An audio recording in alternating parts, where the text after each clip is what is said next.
ढगांमध्ये विजाही चमकताना दिसल्या। नमस्कार मित्रांनो, माझं नाव स्वप्नील जाधव आणि आज आहे आपला चायनातला शेवटचा दिवस। तर सुरू झाली आहे पॅकिंग आणि करून बॅगेंचं वजन बघतोय किती सामान आपण नेऊ शकतोय। आणि आपल्याकडे होते भरपूर सामान म्हणून आपण घेतला होता एक वजन काटा की बघूयात बॅगेंचं वजन किती होतंय। तर आपण आहोत इंजिनियर म्हणून एकदम ॲक्युरेट वजन करून न्यायचं होतं। तर बघा आलं होतं 19.75 किलो। त्यात अजून थोड्याशा वस्तू टाकल्यात आणि एकदम ॲक्युरेट 19.99 किलोची बॅग आपण केलेली आहे। झालं होतं सर्व सामान पॅक आणि शेवटचं एकदा केलं होतं मसाले भाताचं जेवण। सकाळ सकाळ तयारी केली होती आणि वेळ झाली होती रूम सोडायची, पण एका महिन्यातच या रूम सोबत एक वेगळंच नातं जुळलं होतं। पण वेळ आणि नशीब या दोन गोष्टींपुढे काहीच नसतं असा विचार करून घेतलं होतं आपलं सामान आणि निघालो होतो एअरपोर्टकडे। आणि हे फेस पंचिंग आपल्याला आवडलं होतं, केलं होतं शेवटचं फेस पंच आणि आलो होतो कंपनीच्या बाहेर। पोस्ताच एअरपोर्टवर घेतलाय बोर्डिंग पास आणि सरळ येऊन बसलोय विमानात। आणि यावेळी नशिबाने भेटली होती विंडो सीट आणि विंडोतून बघितलंय तर टेक ऑफ करण्यासाठी विमानांची लांबच्या लांब रांगच लागली होती। आणि त्यात आमचा नंबर यायला जवळजवळ अर्धा पाऊण तास तर इकडेच गेला होता। आणि एकदाच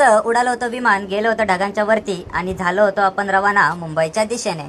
आणि मी तर हे पहिल्यांदाच बघितलं होतं राव, ढगांच्या वरती कसा समुद्रासारखा व्ह्यू दिसतोय। त्यात नशिबाने ढगांमध्ये विजाही चमकताना दिसल्या।